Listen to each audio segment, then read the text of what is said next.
Go on, Zoe, you go. Me go. You go. Okay. This is our question that we start with. You probably heard it, so I don't know if you've prepared an answer. That's cheating. That is cheating, but we'll allow it. If you had free reign to create any coaster type with any theme, what would it be? So any coaster type, any theme. I think I'm going to jump in and say an Intamin Blitz. Okay. Because I feel like there's so much you can do with an Intamin Blitz. I think you can kind of, you've got your launches in there. I'd make it like a hyper, so above 200 feet as well. Whoa. Get like a nice top hat in there. Yeah. And I'd drop, what kind of theme would I do, man? I don't know, maybe like cake or something. Be good.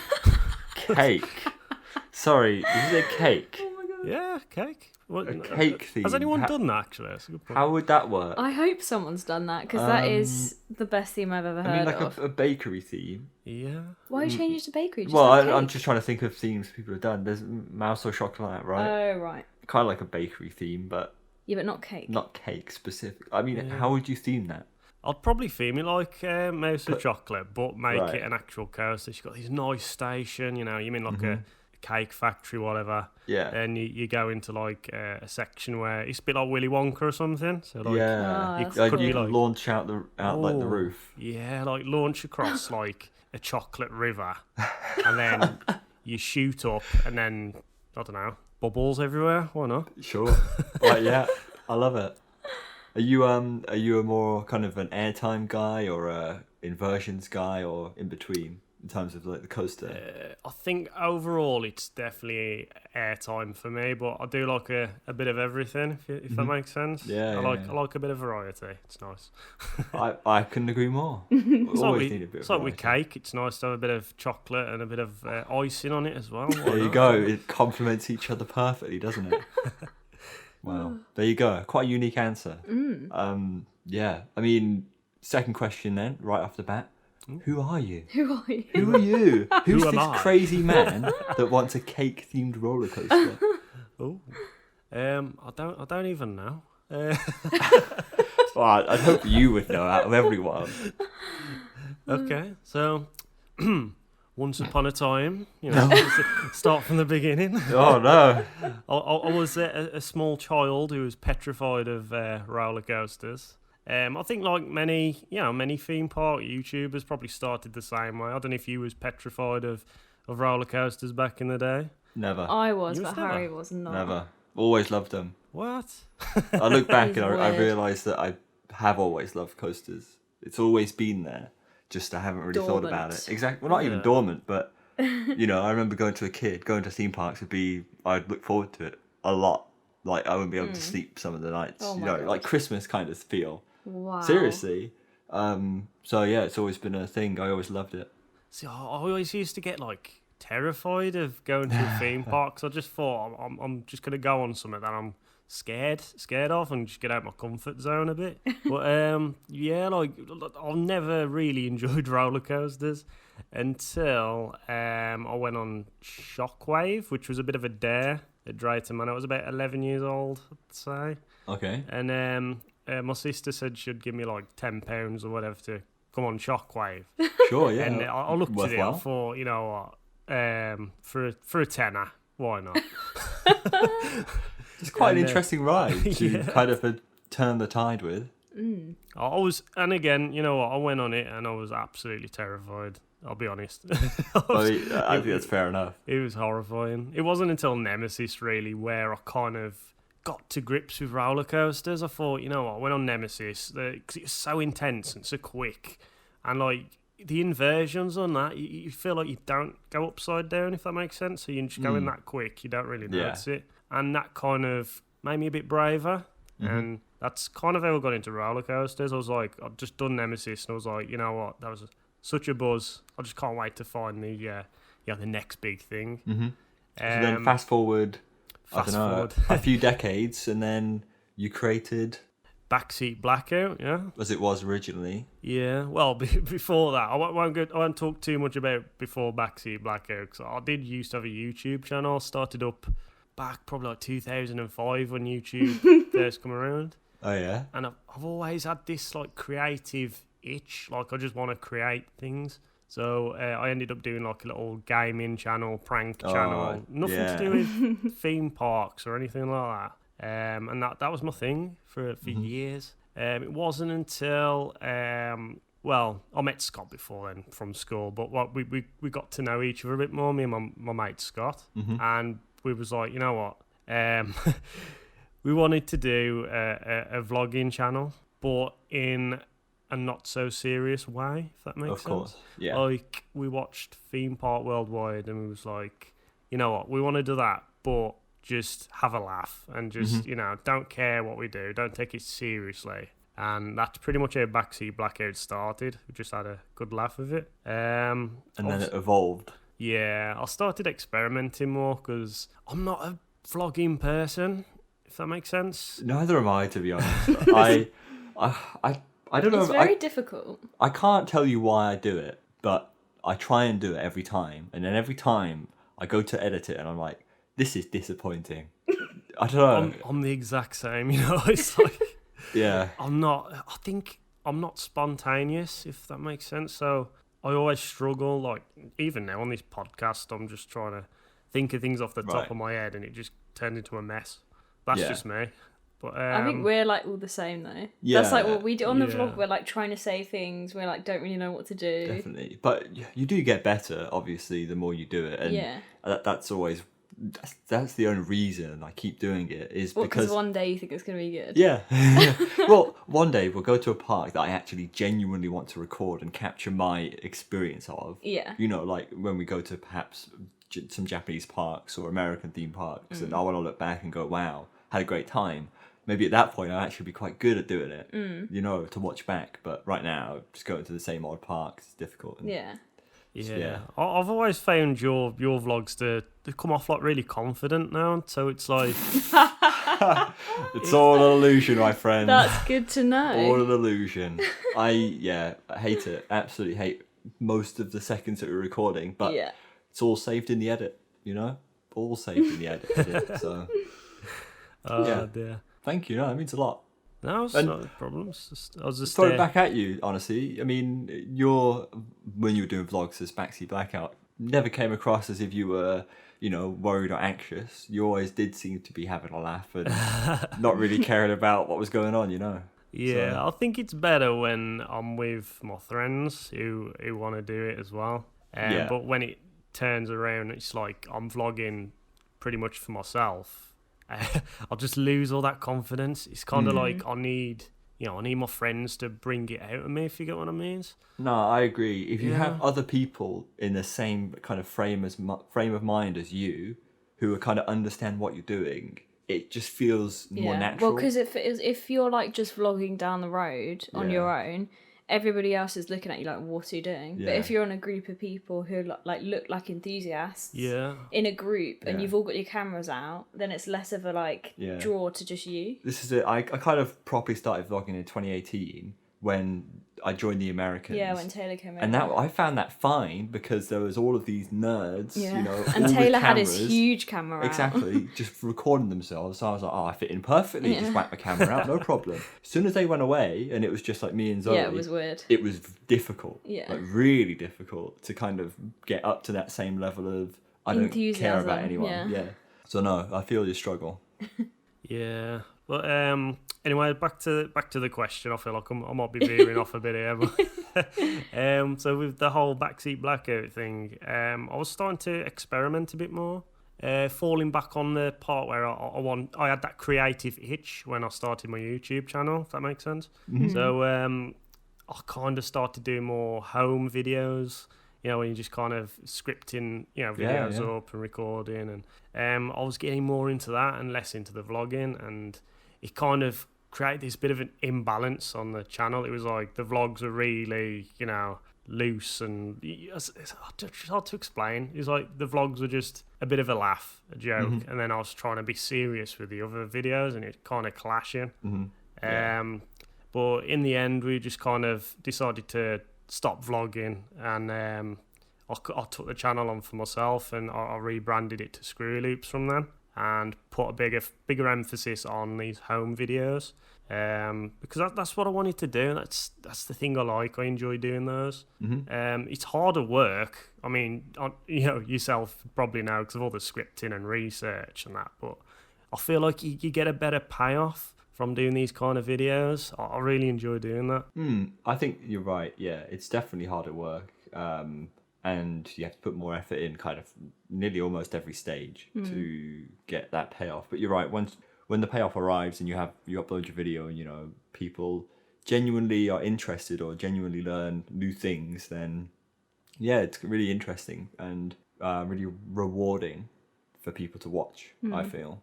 More so than vlogs. I mean, vlogs, you're kind of just taking people along for the ride, aren't you? Yeah, it's just like entertainment. Whereas with these more scripted ones, you're kind of like introducing people to a world that they might not have known before. That's right.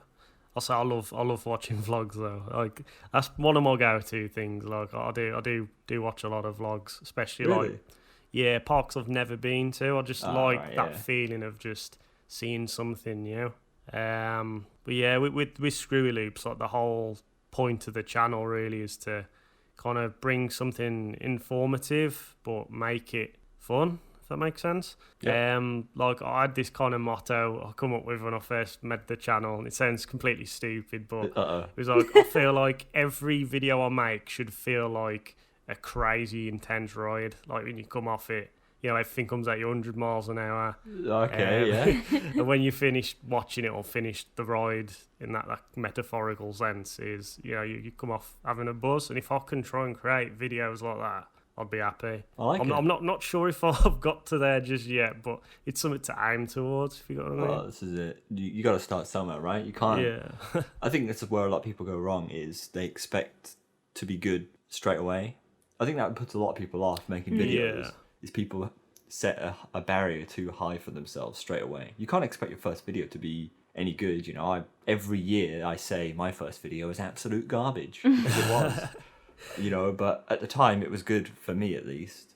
And if you're always looking, if you have that goal to move towards and improve every time against, then I think you're good. Yeah, it's like with your content as well. Like I feel like you're constantly progressing as well. Like every video you create, it's like something new, something's improved. Yeah, that's because Harry's obsessed with doing that. Seriously, I am. It's true. I always try and evolve things because you never know what's going to work. Oh yeah. If you can't progress forwards unless you do try new things. So I'm always trying small tweaks, and then when one works, I move forward with it, and that becomes staple. And I feel like that's one of the reasons that our content has evolved so much over time, is because it is always changing, rather than being the same formula over and over and over again, and then perhaps a big step change. I'm more the gradual little step changes all the way up. Nothing too dramatic on your... No, nothing dramatic, for sure. You're not very dramatic. No. Oh dear. I feel like with a lot of your videos, it's like, if it's not broke, there's no point fixing it, if that makes sense. Like I feel like you've got like this kind of system, or I don't know, what's the word, like a niche in your formula. That's the word. There is a formula, and for like sure. it's working, and all you're doing is using that formula and like improving on it every video, and it's great. I really enjoy what you do. Thank you, man. Much appreciated. I enjoy what you do as well, and I enjoy what we do together. Yeah. So, talking about that, we'll have to plan another video sometime. Yeah, I mean, we've been saying for ages to do a collab. I want to do a proper collab where, I mean, you've had me on your channel quite a few times, but I've never had you on mine, and we need to sort something out. So we will sort something out. Absolutely. This is an audio record of me saying that we will sort something out. I feel a lot more confident now to do something like on your channel. I know it sounds ridiculous, but like when we did you know Alton Towers 1? I was super nervous. Like I felt like I wasn't good enough at that point. I'm still not saying I'm like the best now, like good enough now. You get what I mean? Like I still feel like I've got loads to improve on, but I feel a lot more confident now to kind of, I might be able to help you out kind of thing, and do a video together, and we'll just enjoy ourselves though. Exactly. And I feel like, I don't know, you saying that you're not good enough, I feel that's the wrong way to go about it. It's like, I think everyone has their own thing to offer, and that's what the collaboration should be, is someone else's perspective on making content. And that's genuinely why I'm interested in collaborating with people, is to see how they kind of tackle making videos. Obviously, as you said, I have a very set formula for make it like to a T. Well, yeah, because there's no wrong ways there. There's just different ways. Exactly. And as I said about before, tweaking things to improve them. If I take someone else's way of doing something that might be loads better than mine, I wouldn't know about it unless I made content with other people. So absolutely. You shouldn't feel bad. I know what you mean though. Like, I look at some people's videos. It's just daunting, isn't it? Yeah, and go like, oh god, that was so good, and I wish I was that good at doing that specifically. But then you're just you, man. At the end of the day, you've got your own niche and your own kind of thing that you're doing. Yeah, and it works. So keep going. Yeah, I mean, like as well, like echoing back to what you said about the collaborating with other people, you kind of see how they do things. My first proper collaboration really was with you on that video. I think that was, I can't remember if I've done any other videos before then, but like you had all these different systems. Like you used Google Docs to type up the script, and we did it. It's kind of like it was doing it in multiplayer. Like you was writing at the same time as me, and that just completely blew my mind. And I was like, how does this exist? I didn't even know. Yeah. I'd be lost. I'd be lost without that. Seriously, it's so helpful. And you'd have to pay for some kind of system that does it, wouldn't you? Yeah. But Google gives it to us for free. Do you still use that now, Chris, or do you use something like similar? Ever since, that's all I do. I'll live by it now. And good. If it wasn't for that collaboration with you, I wouldn't be using it, which is really weird to think, because I think I just used Notepad or something rubbish on the computer and just typed up whatever. But I'll just love Google Docs now. It's just it's the best thing ever, man. So helpful and so powerful. Yeah. We're always sharing scripts with other people and be like, can you read this? What's your thoughts on this? How's this going? So it's very helpful. I'm not gonna lie, when I asked the question, who are you? I wanted more just about Screwy Loops, so you gave me this whole but he's answered like a load of our other questions. So I feel like we need to go back now. Okay, we're going back now. But first, Screwy Loops. I mean, how would you summarize the kind of... You glanced at it, but what would you say Screwy Loops is in like 2 sentences in terms of the type of content you make? Okay, 2 sentences. Only 2. Roughly 2. You can go wild if you want. But... I'd say I want to create content which is informative, entertaining, and a good laugh, really. Just, I think if you're into theme parks and you just want a good laugh, you're in the right place. There you go. Nice. Screwy Loops on YouTube. What else are you on? Twitter? Twitter, Facebook. I used to have Instagram, but I don't take many photos anymore, so I just never bothered. I struggle with that as well. Always filming videos rather than taking photos, and it's. And then we end up with all my iPhone photos instead of camera photos. Too busy, man. Too busy. Same problem here, really. Anyway, let's rewind back to when you were talking about Shockwave, because our question here is, how did you originally get into coasters? All right, okay. So, like I mentioned earlier, like Shockwave was the first big coaster I went on.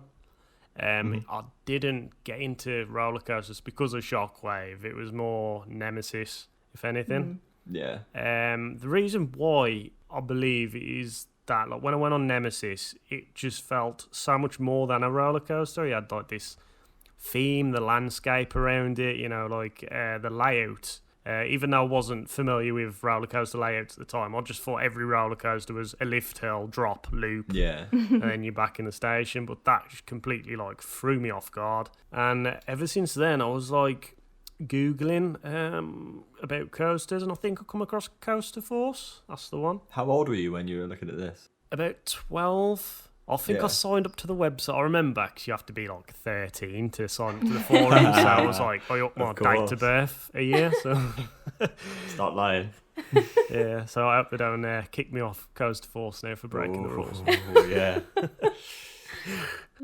That's pretty much how I did it, really. Just as well, on forums and that, you kind of get to know a lot more about coasters and other enthusiasts. They're like, you say like, Rita's the best coaster in the world, and I'm like, what? And then they tell you about other coasters, and then you kind of get the gist of becoming an enthusiast that way. Like, so.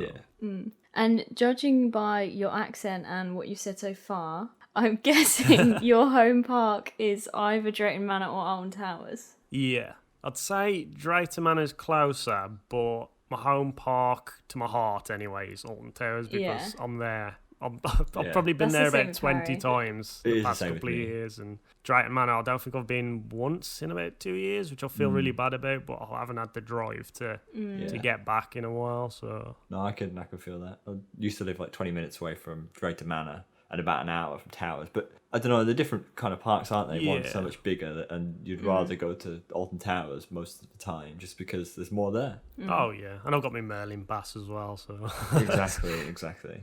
What about what's the first roller coaster you ever rode?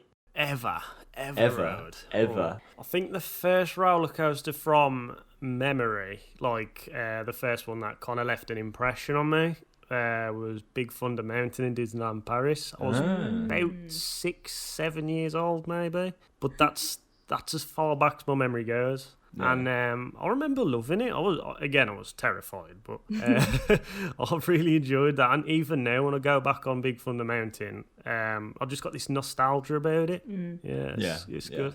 I haven't been that one. Spited. Oh no, closed for refurb. So says it's bad anyway. It's such a good coaster. It's good, but there's no airtime. Oh no, it's disappointing. And I felt like there was going to be airtime, and then there wasn't. So when you get that thing of like disappointment. Yeah. So. That's bad. That is. That's bad. If a coaster's that like that for Zoe as well, who doesn't really. Well, I'm just getting you ready for the disappointment, because I know that you'd just be very angry. No. So I'm just letting you down easy. Sure. No, that's a cool one though. I can see why you like that as a kid. It's very cool. Yeah, I think those kind of rides are enjoyable just for everyone, aren't they? So. Yeah. Oh yeah. And there's a nice surprise on that one, which I won't spoil. I think I know it. So. Yeah. Okay, should we do the big question that everybody always wants to know now? Of course. What is your favourite ride and park? Ride and park. Well, here we go. Roller coaster, ride and park. Whoa. Roller coaster, ride and park.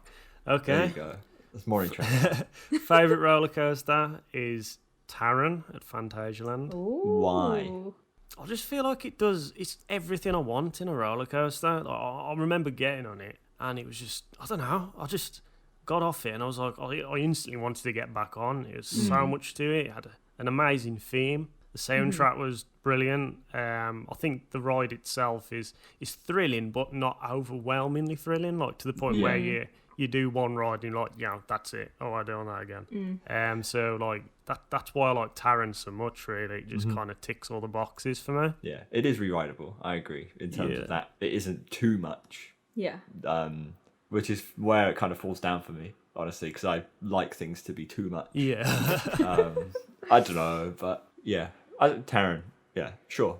That's an acceptable first coaster. I like it. You mean favourite? Yes. It's probably not like... It's not like the best experience I've had on a coaster, if that makes sense. But it's like it's definitely my favourite coaster. Yeah, I think there's two different things. Yeah. But, there's too many different things. It's an emotional thing as well. Yeah, for sure. I think the best experience, if you want to compare, is Formula Rossa, and this was a big surprise for me, because I didn't think it was going to be that good. I just thought it was going to be this launch, and then the layout was going to die. Yeah, it'd be a bit. Yeah. But that launch is so good. Like, I was not expecting it.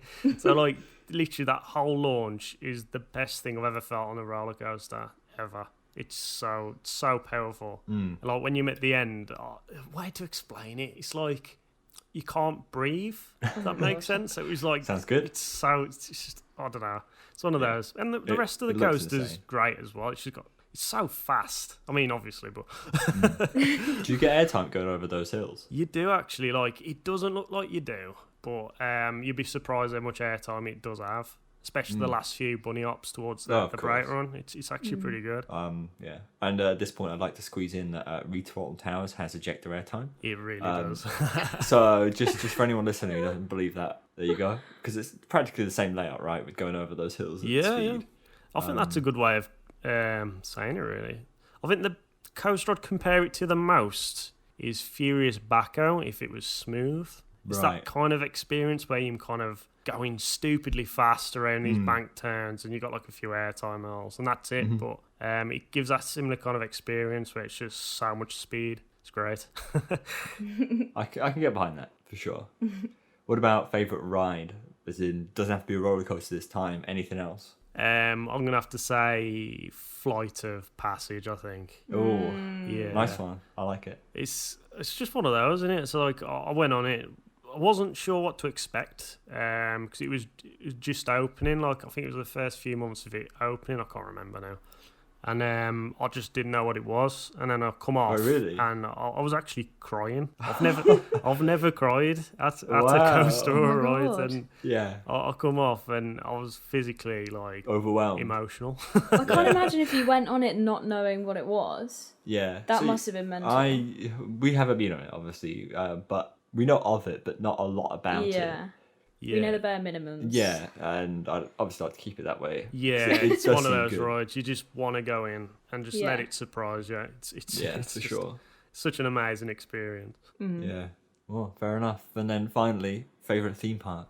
Favourite theme park? I'd like to say Phantasialand, but I think if we're talking theme park, I was watching the one you did with Sean Sandbrook, and he did make a point of like theme park as in the theme. Yeah. And I completely got what he meant. And I think saying that, I'd probably say Warner Bros. World, Abu Dhabi. Interesting. It's oh my god, it's one of those parks that you don't need to go on any ride at all, but you will be blown away just by the way it looks. It's incredible. They've got skyboxes, so like it's an indoor theme park. But you look into the air and it's actually sky, which is animated onto the ceiling. Oh my god. Mad. And there's a show as well. Oh my god. This show is incredible. It's like in the central plaza area and you got like Harry Potter, for example. There's like Dementors flying across the sky. Oh, whoa.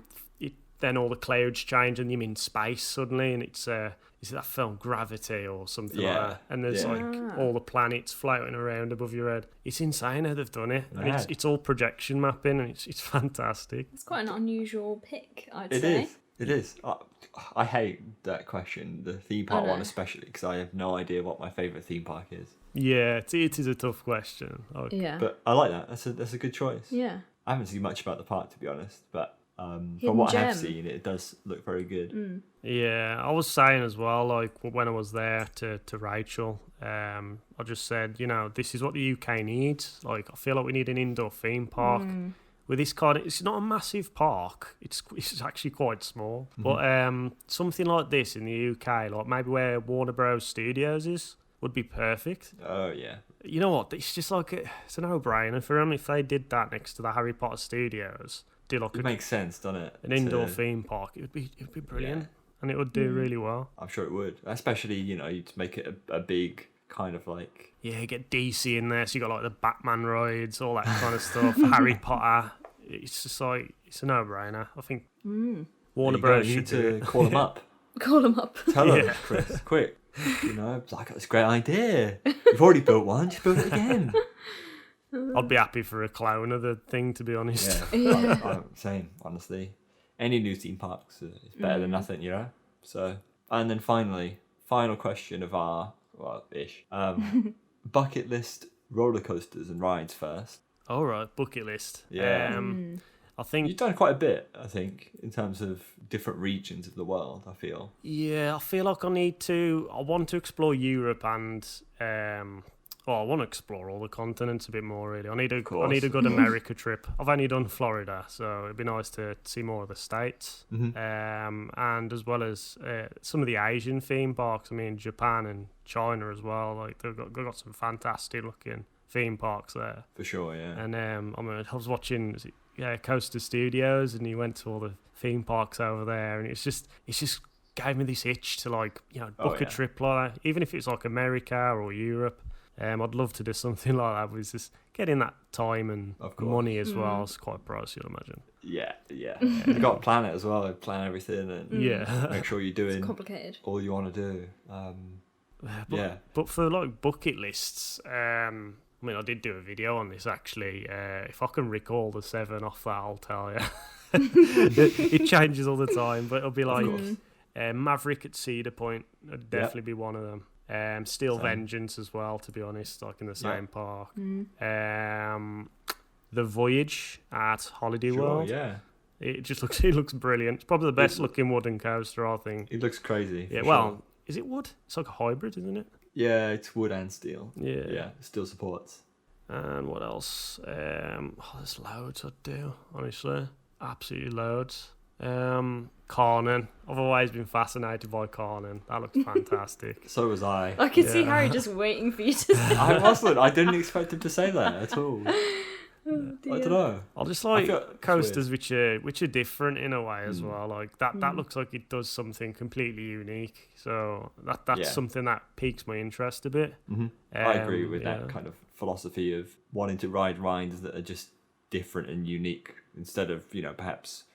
For example, like Steel Vengeance, you can ride something similar to Steel Vengeance in many other places, but there's certain rides out there that you can't ride similar things. Say like Dodonpa or Dododompa. Yeah, you can't ride anything like that. Or kind of like X2 and Age of Nika and those kind of rides. There's only a few of them out there. Yeah. Yeah, definitely those kind of coasters really for a bucket list. Anything unique. What about parks? Are you more of a guy who would like to kind of visit the Cedar Fair and Six Flags or some of the Disney parks? Or I'm definitely more of a theme park, theme park kind of person, to be honest. I'd probably say I definitely want to go to Disney Sea. That looks phenomenal. Don't we all? Yeah, I like Dollywood as well. There's something about Dollywood that's really intriguing. I don't know what it is. It's got its own kind of. It's got like a unique personality. For sure. I'm trying to think some European parks. Definitely, I want to get to like Europa Park. I've still got to get there, and I've always wanted to go there. It's a good one. It's loads. Leesburg as well. Can't believe I've not been to Leesburg yet. You've got to go to Leesburg. Yeah, you got to. It's very nice. I was planning this year, but obviously I've been. What's going on? I don't think it's actually opening this year, is it? It's, I don't think so. No. Is it not? No, it hasn't opened. Yeah, so I'm a bit gutted, but worth the wait. Worth the wait, 100%. It is. Good vibe. And obviously as well, That's all right, go. Cedar Point, just because it's just everyone bangs on about it, and I feel like I'm gonna go to Cedar Point and just be disappointed. I'm a bit worried about that myself. Literally everyone prizes it up to be like the the amusement park, probably the best word to say in it. Yeah. But, definitely want to get there at some point, maybe in the next 30 years. This is it. You got to think about when these rides are gonna close. I know. Yeah. I'm really nervous about when X2 is gonna die, because I don't think it's gonna last that much longer. So there's probably so many rides that are very on the edge of their existence. Yeah, and we just don't know yet. Exactly, and if you want to ride them, you need to plan now.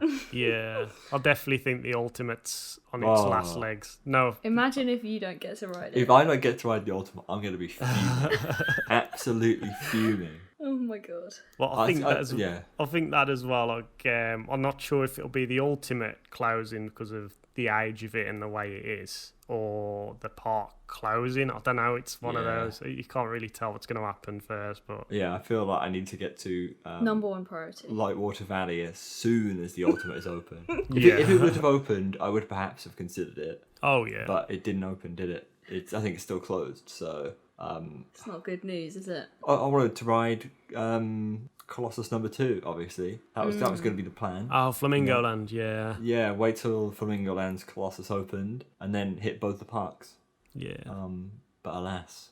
It didn't happen. 2020. Yeah, I know, it's gutted. I made a video, new for 2020 across the world, like new roller coasters or whatever. And literally all of them are like opening in 2021. Just rename the video. Yeah, rename it. Yeah. I might do that. Just new for 2021.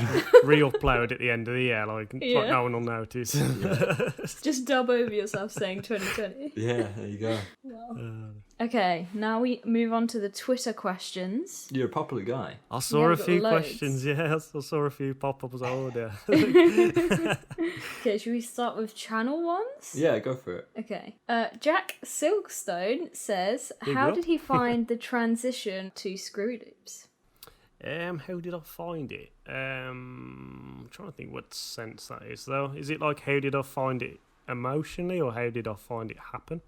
All of it. I think, what was the transition like? Why did you do it? And kind of how was it to change, I guess? Exactly. Yeah, it's like, like I echoed earlier on before, like Backseat Blackout was mainly just, a laid back kind of vlogging channel. It's a bit of a parody channel, just a bit of a joke we was doing, like a few friends. And then literally, I think, I've done it for about 3, maybe 4 years, I think. Maybe 3 years. And it just got a bit stale, I think. The whole vlogging, just the channel in general just started to become a bit stale. And we all kind of agreed on it. And I just had this idea that I kind of wanted to pursue a completely different direction to what we was doing with the Backseat Blackout vlogs and that. So I just took over the channel, renamed it. Rebranded it, I suppose, the best way to call it, and just kind of gave it this new identity, really. Where did you get the idea for Screwy Loops from? Screwy Loops. It's an interesting name. I had quite a few names, actually. Some really embarrassing ones. I remember go on. Zero G Bro. Oh, Zero G Bro. Wow, that would have been something. I quite like that. It's got a ring to it. But it does. It sounded way too edgy to like. It is a bit edgy. I agree. And it was like, because I was kind of like, I don't know if you ever heard this channel like TGF Bro. They was like kind of quite the goof around a bit, that kind of channel that did pranks and stuff. Yeah. And I really enjoy their kind of content and like their kind of way they do their videos. And I just kind of thought, like, I wonder if I can mix that kind of comedic side to it to a theme park channel. But I thought in the end it just seems a bit of a rip-off name to them, so I didn't really go with it. And there's other names. There was something like Lad Loops, which was really cliche. Lad Loops. Because I like that one as well. Why not Loopy Lad? I saw all these. It's when all these pages popped up, like Uni Lad and Lad Bible and Lad Baby, and then I thought Lad Loops, and I was like, nah. it didn't work. Nah, that's fair. And then I settled on Screwy Loops, which is all it was I was looking through an inversion list, and I was just trying to get ideas from names of inversions, and I saw Loop Screw, which is, I can't remember what it was. I think it was, some coasters have it. I think it was like a bit of a Sidewinder kind of element. Just loop screw. I'm trying to think what it was. I've got no idea. And I just basically swapped it round. So instead of loop screw, I thought Screwy Loops.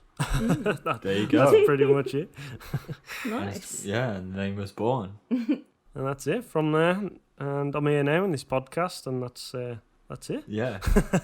And I mean, I've been watching your channel obviously since it was Backseat Blackout, and you've grown a lot more as Screwy Loops than you ever did as Backseat Blackout. Yeah, I think with Backseat Blackout, it was more of a collaborative thing, if that makes sense. Like it was like a group, so it wasn't really an individual identity. Even though I did do some like show episodes on the Backseat Blackout channel. But with Screwy Loops, I kind of wanted it as an individual thing. You know what I mean? So that's probably why. No, I think it's good. I applaud the rebrand. Thank you. Even though Backseat Blackout is a good name, I think it's a really good name. It's quite hard to say though. It's hard to say, but it reads well. Yeah. And the idea behind it. Yeah, but they're good. Both good names, aren't they? Yeah, they are. About that as well, the hard to say thing. The amount of times people called us Backseat Blackout was unbelievable. Oh, yeah. But like, such a tongue twister. It was kind of like, instead of, I didn't correct anyone because I just knew exactly what they were saying anyway. Of course. You don't even realise sometimes, do you? That you said it, so. Oh dear. Do you have a favourite video that you've published? On Screwy Loops or on Screwy Loops.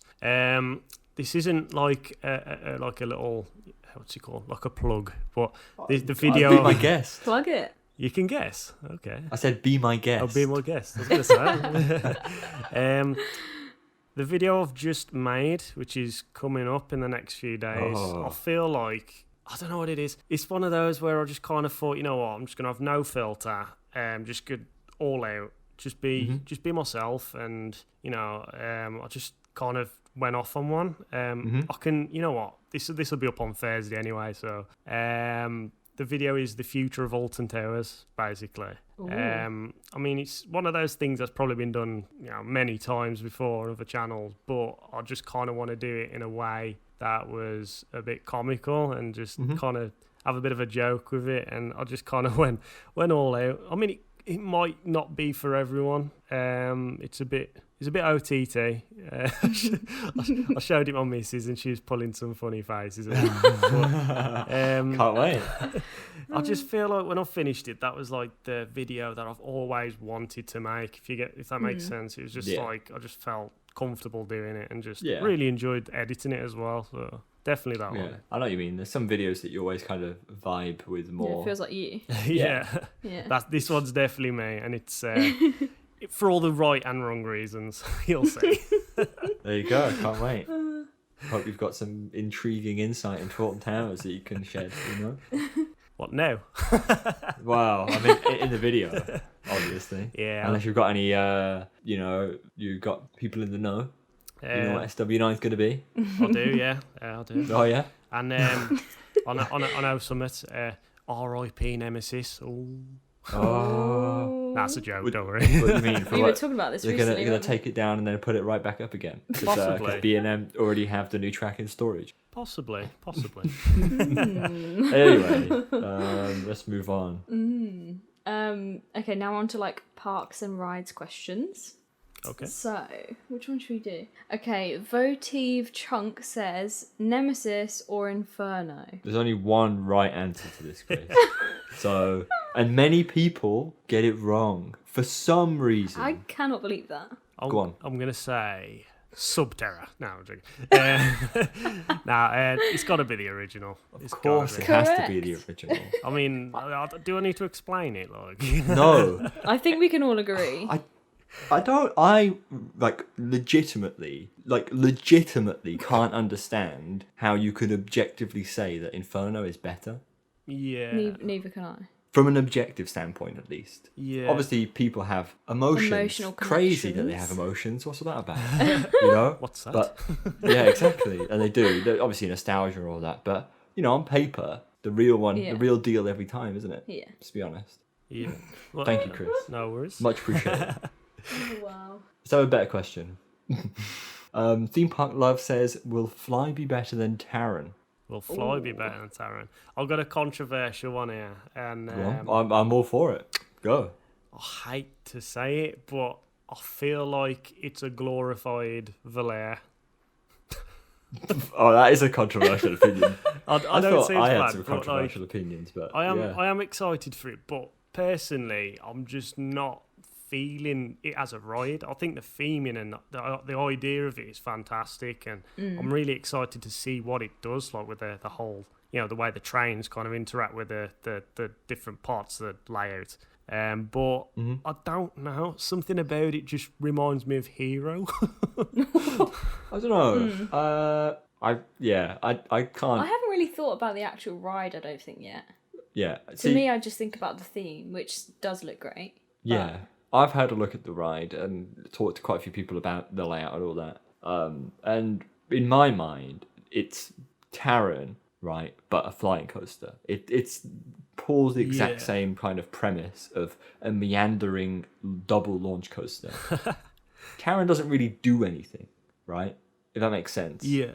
And it looks like Fly's the exact same, where it doesn't really do anything. You mean there's no like standout elements? Yeah, it just turns and, you know, we're going to go down here and up there. So it's not very dramatic. Yeah, kind of. There's just, it doesn't feel like you're making any progress. Does that make sense? Yeah. Apart from the second half, I feel like the second half, it really just lets loose on Taran, which I really like. Yeah, I can get behind that. But yeah, I feel like with Fly, it's going to have that problem, but even more so, because at the end of the day, it's a flying coaster. That's the nature of it. Can't be as intense anyway. How is it going to translate into like a flying coaster, this kind of layout? Because I know I've done Galactica, obviously. I've done Hero, which is sort of a flying coaster. And I've done Manta.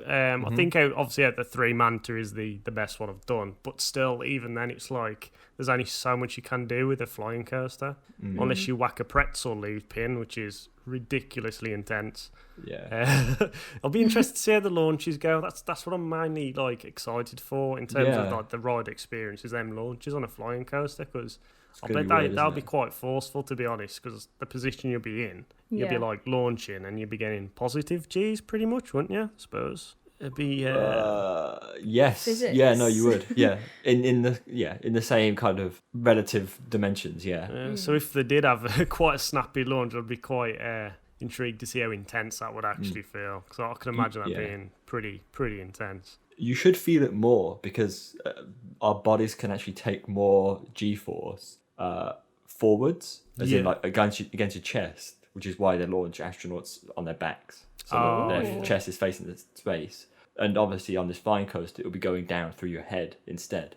Right. So it should feel like more intense, because you can't deal with those forces as much. Right. As a normal acceleration, but we'll see. It'll be more like, you know, when you reach the bottom of a drop on a roller coaster, you get that kind of, you feel like your face is going. I can imagine that crushing feeling straight off the launch, which is going to be so weird. Yeah. That'd be like, actually, imagine like a shot tower. I can imagine it being like that, actually. Yeah, there you go. Yeah, that's true. That's right, for sure. That's exactly what it should feel like, so really, weird. shouldn't it? That's a good feeling, though. I like that. Yeah. So, it's quite different as well. Yeah. Oh, exciting. And just quickly going back, like, I feel like another thing with this Fly is we're talking about the B&M flyers. Yeah. The B&M flyers, all of them are pretty much huge and graceful. Yeah. You know, they're all massive. They're all long swooping turns, and we're going to have a nice roll over here, and we're going to glide into this bit. Until they throw a pretzel loop at you, and like, yeah, of course. And then you start dying.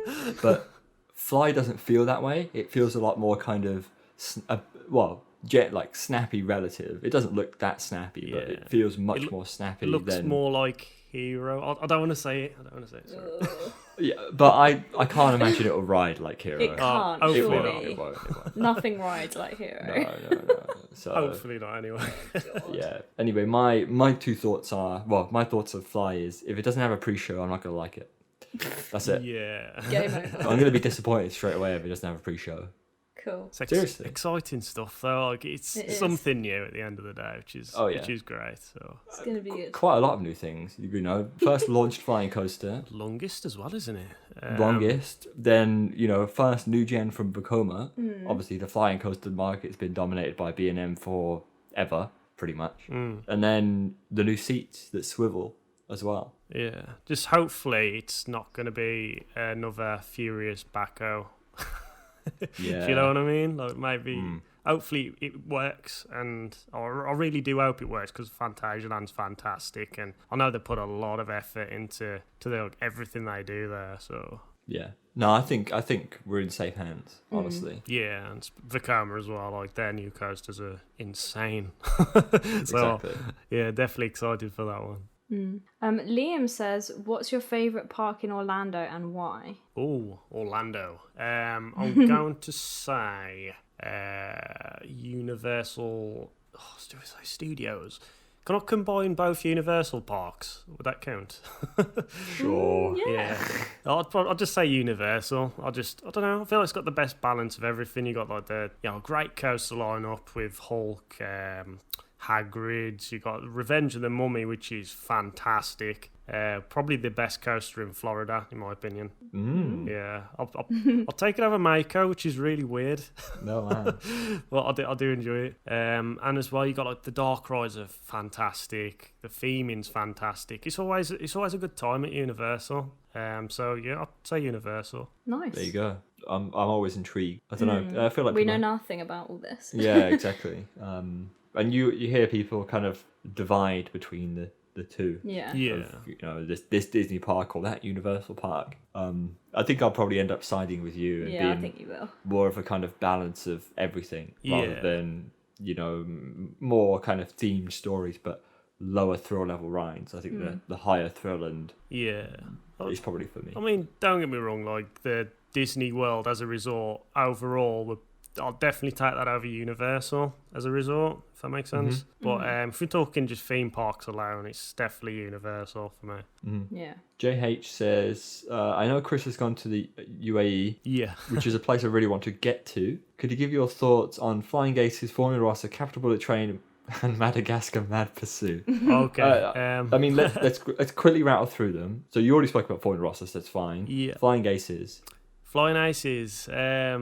Ooh, this is going to be controversial as well. I mean, I did really enjoy it the first time I went on it, but I think over time, reflecting up on it, I don't think it's quite as good as Formula Rossa. I mean, everyone says it's the best coaster at the park, but I think it's overrated, I'll be honest. It's got a brilliant first drop. Like, the first drop's fantastic, especially on the back. You get so much airtime. The first non-inverting loop, fantastic again, super intense. I was greying out on that as well. It looks crazy. I'll be honest, everything after that isn't that good. It's just okay. Everything, there's not enough airtime. The pacing's a bit. I can see that. I don't know. It's and it is rough as well. Like if you're on the back, it's very rough. Yeah, it's almost like the best way I could explain it is if you've ever been on Furious Blackout. On the outside seats, that's what it feels like on the back. Man. On the outside seats, it was bad. Well, I don't know if that was just my experience on the day, but it kind of put me off a bit. It's just good. I mean, it's it's a good coaster. If it was in the UK as well, like it'd be probably one of the best in the UK, surely. But yeah, that's Flying Aces for me. Capital Bullet Train. Really good. Get out! No, get out! No, off you go. Really Enough good. Of that. In what sense? This one surprised me a lot. I mean, I've watched POVs, and I just thought, this is just going to be like one of those, it's going to be a bit like Blue Fire or whatever. Yeah, well, it didn't do anything good. But honestly, it really surprised me. The bit where you go backwards, so you got like the spike at the beginning, you get like some really good like airtime off that, especially at the back, and it turns your stomach. And then the rest of the layout, the best way I can explain it is like Icon's second half, where it's just snappy. In fact, it's probably more consistent than Icon's second half, I'd say, because there's not any dead spots at all. It's really good. Yeah. Lots of force, great pops of airtime. Honestly, it's a really good coaster. I think it's just the launches put me off because it's like they all look a bit slow. It's like a wet fart. Yeah. It looks like it could just do with one launch and then it would be good. But because it's spread out to 3, your first one does nothing, your second one does nothing, and then your third one... Yeah, I don't know. It's definitely underwhelming. And Madagascar, moving on to that, the launch in comparison is ridiculous on that. It's so intense. Good old Gerstlauer. They know what they're doing, Chris. This is why. Honestly, like, I didn't even know what it was. I didn't even know there was an infinity coaster in this park. No idea what, because I knew about Capital Bullet Train. But I had no idea about Madagascar. So when I was there, I got on this. I was like, hold on a sec, this is like an infinity coaster. I was like, and I thought it's going to be like some kids coaster because the theme being Madagascar, it's quite, childish. It's a kids film, family film really. But it just went round the corner, and then it was like, oh, there's a launch here. I didn't know there was a launch, and it was literally like bam, 0 to 50, and like it must have been like a second. It was ridiculous. It was almost, I don't know how to explain it. It was a bit like stealth, like where you just feel like your head just gets pinned back, and then you just get the instant kick. Yeah. I don't know if you've been on Fluke von Novgorod. Novgorod, yeah. I'd imagine it's probably a similar sensation to that. I'm not too sure. On that, feel like you get punched in the chest. Yeah, and I was really surprised how quick it just took off. I was like, oh my god. Yeah, the trains are just so small, aren't they, that they can launch them very quickly. Yeah. And again, with that, it's got a great first half. It's got like a top hat in there. Some nice pops of airtime. Second half, it kind of meanders its way back to the end, but I think overall it's still a really good coaster. I do enjoy that. That was a good one. No, there you go. There's the roundup. Nice. And we're coming to a close, so let's talk about your channel. We have written down any trips planned, but obviously, I imagine not much. I imagine it's a no. Well, we do have 2, but them kind of pending at the moment. We got going to go back to Florida, and we've got California planned at some point next year. We haven't booked anything. We just got like the money aside, and we know we're going to do it. It's just an as or when situation. We want to wait for all this to ease down, and hopefully the parks start opening up with the fireworks and the shows and that. Like, we're going to wait until that all gets back into normality a bit. Yeah. But other than that, no. They're 2 big trips though. Like, I'm excited for them. That'd be good. What about for the channel? Have you got anything coming up channel-wise? I do actually. I mean, I've got this video I was on about earlier, which it should be up over the next few days. It'll probably be up by the time the podcast's actually up. So if you go on the channel, you'll see the future of Alton Towers. Other than that, I've got about 30-40 scripts like on the go. Oh my god. On the go?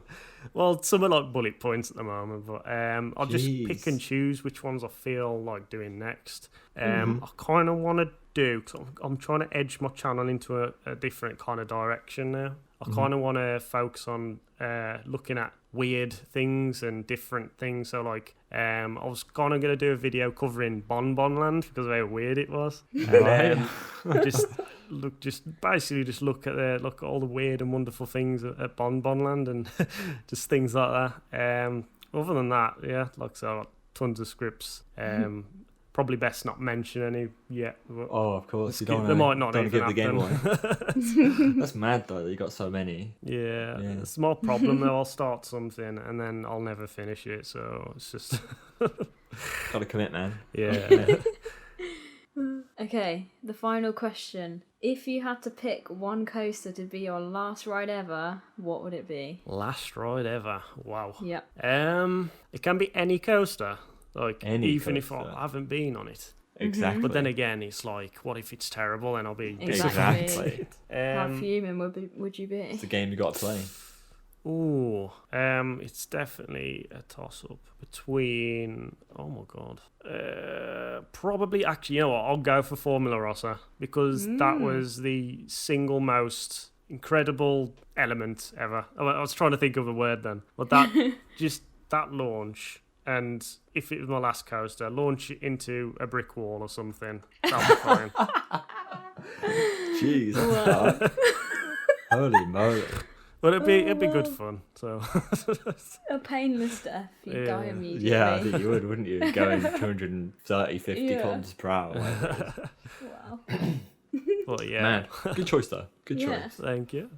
So just to round it off, where can we find you on social media? Social media.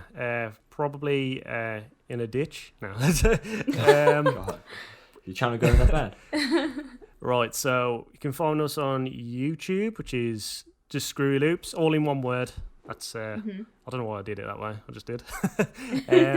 Facebook is Screwy Loops without the E, because the word screw on Facebook is banned. So no way. That is so stupid. That is hilarious. So I tried to fight to keep this name, but it didn't happen. Oh my god. And Twitter as well, which is at Screwy Loops, the same way, like just the one word, obviously, because it's Twitter.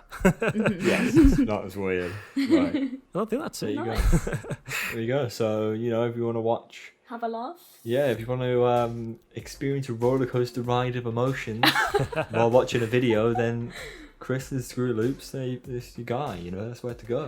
Thank you very much.